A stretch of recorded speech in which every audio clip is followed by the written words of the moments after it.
Welcome to the podcast Change Leaders, sponsored by the Jack, Joseph, and Morton Mandel School of Applied Social Sciences. Our guest this week is Lisa Purdy. After graduating from John Carroll University, Lisa Purdy went on to get a degree from the Weatherhead School of Management at Case Western Reserve University. She has served as CEO and president of the Council of International Programs USA for the past 15 years and has been with the organization since 1997. Under her leadership, they have grown to an organization with 8 affiliate offices around the country and created professional training opportunities and programs for over 300 people annually from countries around the world. She has cultivated and developed cooperative partnerships with universities, foundations, and non-governmental organizations from around the world.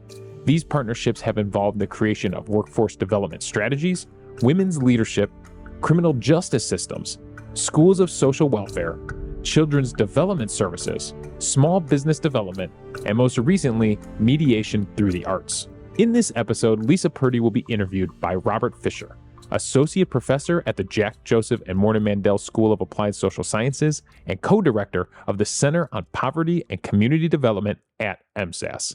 Lisa, thank you so much for spending some time talking with us today about your career path and your work in the nonprofit sector. I'd like to start us off, if you could just give us a thumbnail sketch about your organization. I know you've been there a good while now, so you've had an arc of your career with the same organizations. Maybe just share with us kind of the focus of the council and how it's changed over your time there. Sure. The Council of International Programs is a nonprofit organization based here in Cleveland, Ohio.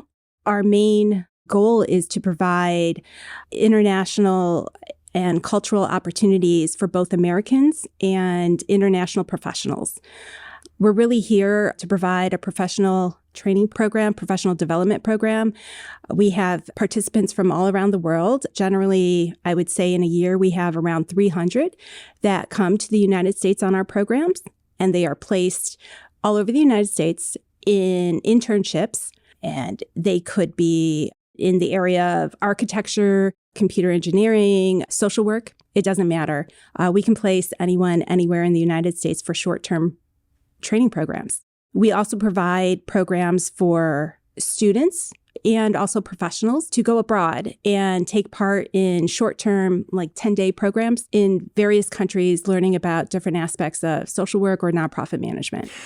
It sounds like a distinct asset for our region to have the council here. And I wonder if you could say something about, why is this international focus? What is the value proposition for folks to come here?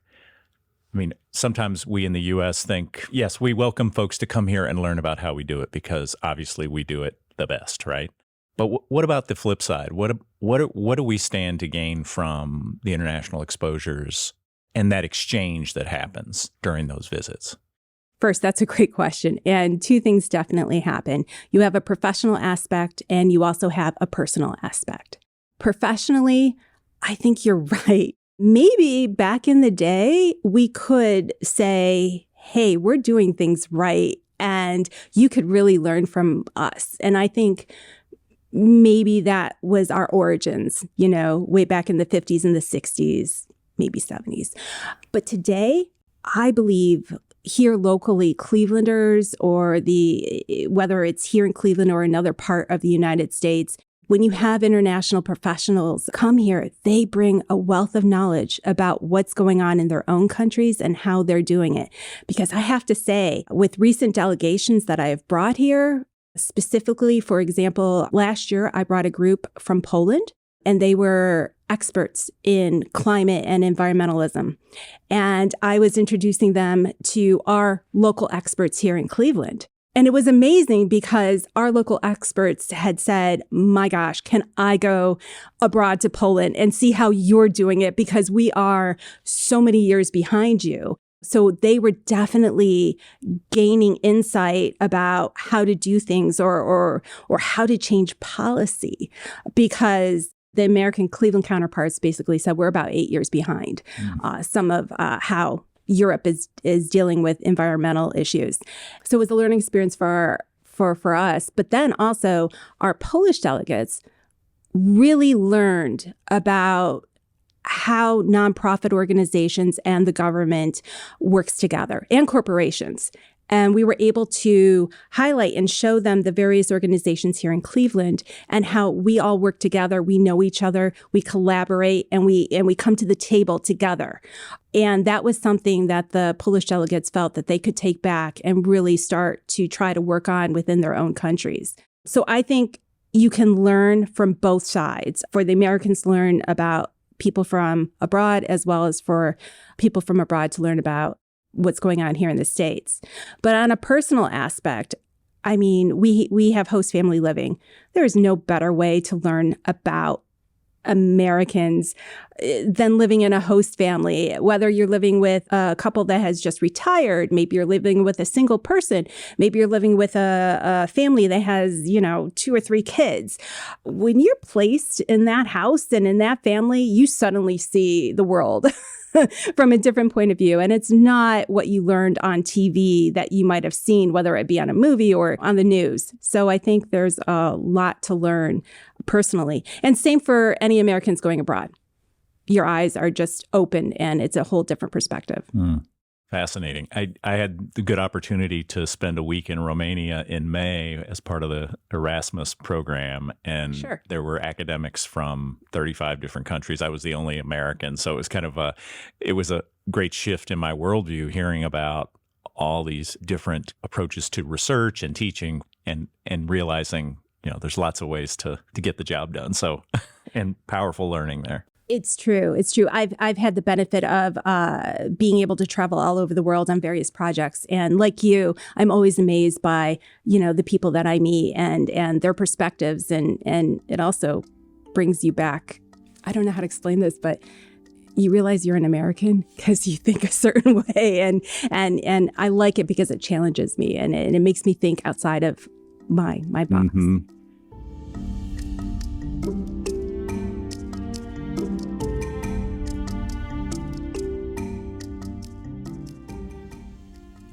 So I want to take you back to the 90s. And I think you were already working you'd finished your bachelor's work at John Carroll, working at the council, and you decided to undertake a certificate in nonprofit management. And I just wonder if you can recall or reconstruct why did you do that? Why the nonprofit management?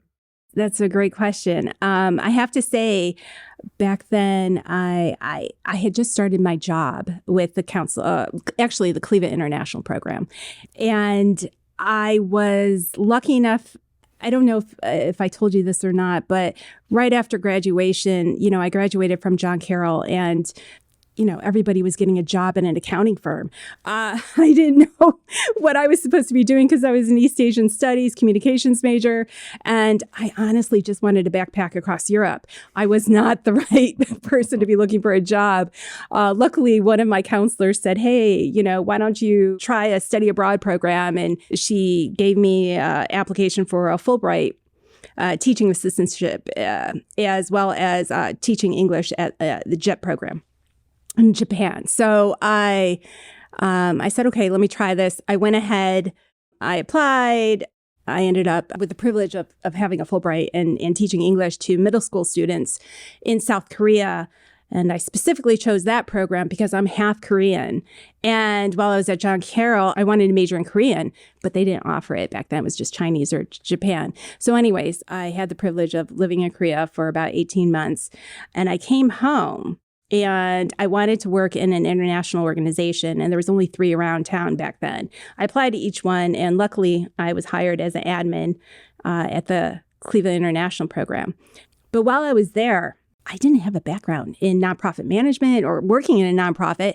And I had heard, because several of our board members were from CASE, Dr. Dennis Young, Ruby Purnell was a board member at one point. We knew John Yankee. I mean, there was just so many people back then that we were so closely associated with CASE.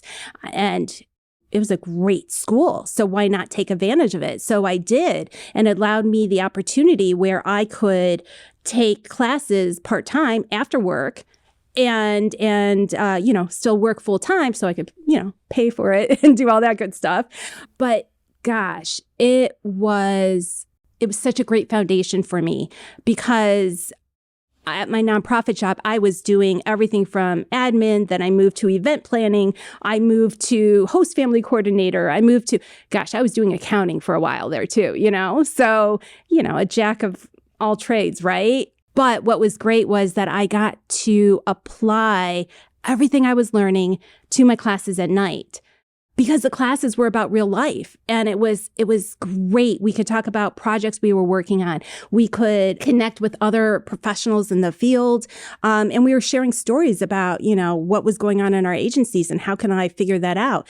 It actually allowed me to develop a strategic plan that eventually we put into place at CIP, which now is one of our most revenue generating programs that we have at the organization. So, it was because of my classes at Case that allowed me, to figure out a revenue generating program. So I'm very grateful.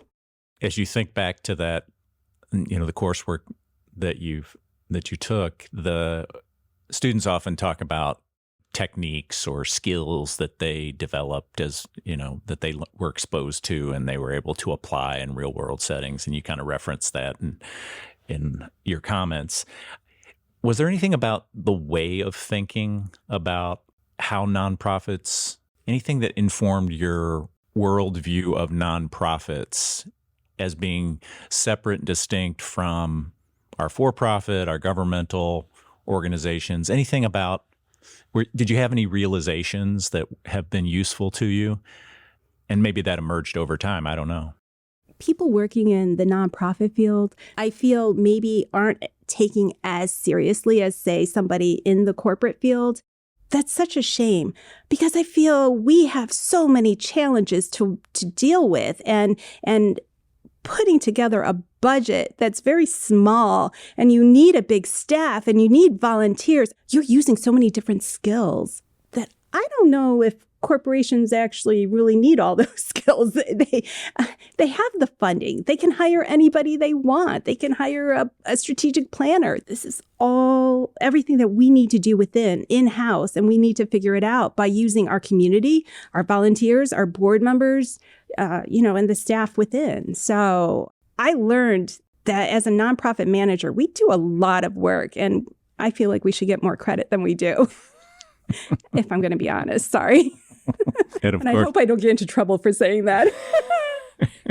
More credit and more compensation. Of course, as soon as a nonprofit executive gets any level of reasonable compensation, there's a media article saying, isn't this a crime? So yes. If you think about your career path, you're one of the, I would say, a rarer individual who spent a long time at the same organization and now serving as CEO.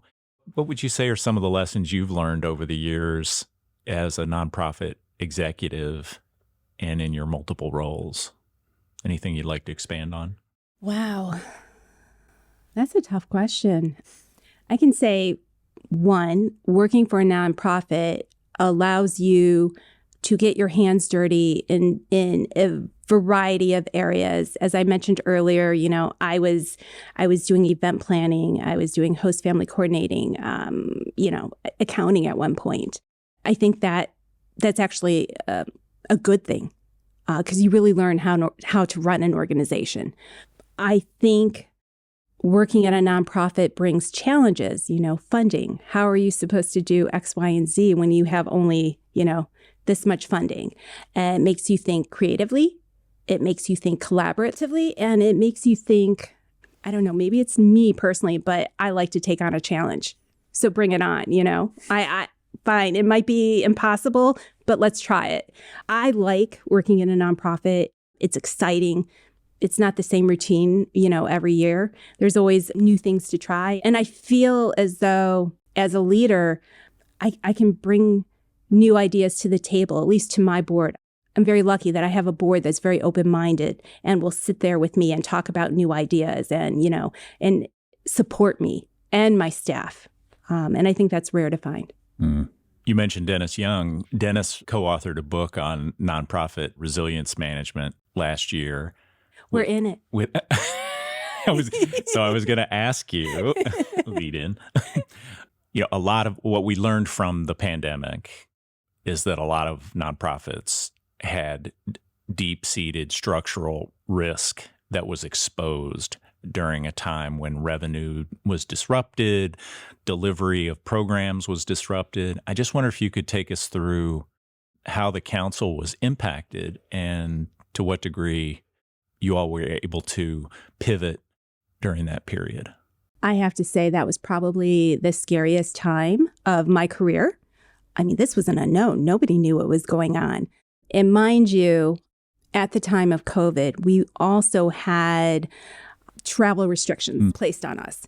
And now you have to remember, we are an international exchange program. Travel is our business. So we were hurt in two ways. One, the travel restrictions, and then, of course, COVID. When COVID happened, we still had participants in the United States, and they were stuck here. And we had to try to figure out how to get them out, and there were no planes flying anywhere. And so we had to take care of these individuals who didn't know what to do. And they were, they couldn't get on a plane for months. And, we were there trying to let them know that we were there for them and that we're going to support them in any way possible. And then also we had to provide funding too, because they had nothing to live on. So it was really challenging. I have to say we are unique in the sense that we are a nonprofit organization that does not rely 100% on grants. We do have a fee for services and a revenue stream that comes in that way. We were lucky enough that we could rely on some of our savings. We had created an endowment. And basically what we did is we cut salaries. We left our office and we all worked remotely. I had a living room that really isn't used, and I opened it up to the staff. It became a conference room. We have filing cabinets. We have a copy machine. We have this huge conference table that all my staff come, and they're at my house once a week, sometimes more, depending on the project that we're doing. But yeah, where there's a will, there's a way. And we believe in the organization. We knew that if we could just kind of make it through the next few months, which of course became years, we would survive. And look, we did. And right now we're out there looking for office space as we speak. So we're going to go back to an office, but a lot of change. You had to learn how to work remotely, and you also had to create business, create projects when you couldn't travel abroad. And that's when we really discovered virtual programs. And luckily, we had a U.S. embassy program with Moscow at the time. And we were working on a project where we took local high school students here in Cleveland, as well as high school students from a sister city in Russia. And they were basically, this was before the war, of course, and they were basically trying to create a bridge of understanding between the two. And because of that program, we were able to also keep going. I knew the travel piece. I will say a lot of nonprofits who they sold themselves as, the in-person is so vital to the work and said, well, we're going to do virtual in the meantime until we can get back to the perfect. But many learned that, we can reach a different audience. We can actually approximate high value learning in a virtual offering. And that expanded access is not something we should just mention. We can reach more people. We can actually reach different people than we could have with the in-person model. So it truly does open the doors. I mean, you think about it, not everybody has the money to travel to the United States, on these types of programs. And suddenly you were able to reach people that would never have even thought about coming over, but they could participate. Could I tell a positive story that came out of it? Yeah. At the time, I don't know if you're familiar with the Renee Jones Empowerment Center. It's a human trafficking organization here in Cleveland, and they had reached out to us. We knew about Renee, and she knew about us, and we were trying to figure out how could we work together more closely. And it was the middle of COVID. Nobody was traveling, and Renee comes to me and says, you know what? I want to do something international. And I'm thinking, I can't bring people here right now. How is this going to happen, And so we just kind of sat on it for a while. And then we came up with the idea of let's have a virtual webinar. And I said, Renee, I don't know what's going to happen, but I have contacts all over the world. And I know you have, contacts in human trafficking here in Cleveland. Let's see what we can do, right? So we created a virtual program called Global Perspectives. And it was a 4-part series on human trafficking. And, we had speakers from India, Netherlands, Greece, South America, Africa, and in here in Cleveland. And we started off with just a few people coming. And the next thing you know, we have like 90 registrants for a session. And again, that's a positive that came out of a topic, that was important to everyone. But we had the US and around the world all on this webinar. It was amazing.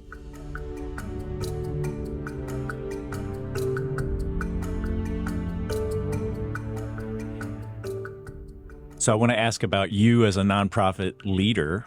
If we go back to in our master's program and in the certificate program, we're offering usually building people's toolkit, but it's really up to them to figure out what their leadership style is. So I wonder if you could talk a little bit about how do you see your nonprofit leadership style? It's important to be a good listener. And I think it's important to be a team player. One thing that I try very much with my team is that I try to have everybody as an equal. I don't feel, I know titles are important and such like that, but we have a smaller team. So I feel it's important that everybody kind of carries the weight. And even if it's me filling out a form for Office Max, it's okay. I can do that too. And it doesn't always have to be one of my staff members, or I'm out there meeting a host family instead of one of the staff. I just feel like everybody, it should be shared. It should be equal. I don't like titles as much. I just want everybody to pull their weight, and we're honest with each other and we talk about it. And I can do that because I have a small team. I get it. When you have a larger team, there's more people. You do have to have, some separation there. I benefit because my team is small. And so we really act as a team, and people kind of know each other well enough to go, okay, I know you, I'll do this for you. I'll take this job. It's okay. So, and I don't know if that's a reflection of, my leadership style or not, but I just want everybody to be able to have a say and to be heard. And I try to listen as best I can. Try to inspire here and there. I don't know.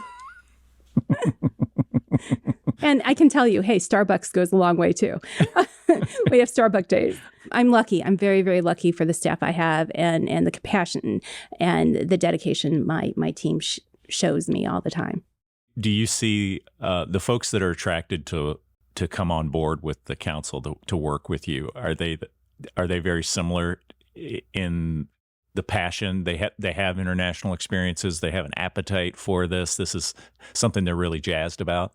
I think so. Yes, I do tend to attract people that are definitely interested in international in some way and that want to help people. They want a better world. They want us all to get along, and they want us to break down barriers. And I do believe you get a sense of that when you work, at my organization. You get to meet people from all around the world. You get to learn about issues that you never really think about. It's a real privilege. I did want to ask one follow-up about, as you think about your kind of global reach with all the areas of conflict, and I'm thinking certainly about what's happened in Israel and Gaza recently, Ukraine, other conflicts in Africa. I mean, in some ways, folks from those regions, our connections with them become more important, but there's a short-term issue of just logistics and access. How do you accommodate areas of conflict and restriction and governments that are more or less open? Is it opportunistic and you take folks who are able to navigate access to your programs, or how do you do outreach in those areas where it's harder? So you're right. It is challenging because we used to do several programs with Russia before the Ukraine war. We had grant programs, and we were also doing sister city programs. And all of those programs were cut due to the war, understandably. And you're right, a lot of those programs we've stopped, but now we are going to other countries just because we wouldn't be able to bring people here on visas. And also, it might be dangerous for them to even come to a program like ours right now. So we have to think about all of that. For example, I was telling you earlier about this high school program that we were doing, and we stopped it officially because of the fact that we didn't have the grant anymore, but also there was a lot going on, and we thought it would be best not to do it anymore. Recently the kids, we found out, started connecting with the kids in Russia, the American kids and the Russian kids, and they just started connecting on their own and having their own Zooms. So it's exciting for me to see that, because it was them who wanted to build this bridge, and that's what they're doing, But a lot of it, we're there for people when the conflict ends. We can be there. If we can help during the time, of course we will. But a lot of times our hands are tied and you just can't. You make an important point that essentially you have to operate with approval and authority of not only U.S. for folks traveling here, but home countries. And if relationships are challenged in the short term, you can do some other strategies that are more or less official, I guess. Right. Continue those relationships until a time that travel is possible again. Definitely. We encourage and we maintain our friendships. I mean, we're still in touch with everybody, and we're still checking in and making sure everybody's okay. I mean, I have friends right now that are both in Palestine and Israel. So, I've reached out to both of them, both groups, just to see where things are. And like I said, afterwards, if we can support them in any way, we will. So I think I'd like to maybe wrap us up with a question about what advice you have for early career folks as they're finding their way in the sector and are thinking about being in leadership at some point. But, what have you learned from your career that you think might be encouraging or eye-opening for them? That's a good question, too. Number one, I think networking goes a long way. That's definitely something I learned. Meeting people, keeping in touch with people, you never know when you might need them down the road. The more people you meet, the greater resources that you have. I think also, don't be afraid to ask. I think a lot of times working in the nonprofit world, maybe we ask too much or we're afraid to ask. But I feel don't be afraid to ask, because I've learned people want to help. People want to do good. People want to support you. They just don't know how. And sometimes you have to ask them, and you have to say, hey, I think you would be great for this, or can you help me in this way? And they're more than willing to help. It's just a matter of you just have to put it out there and ask. I think those are two things I would have told myself earlier on if I knew. And maybe don't sweat the little things, There's always going to be ups and downs, and you'll get through it.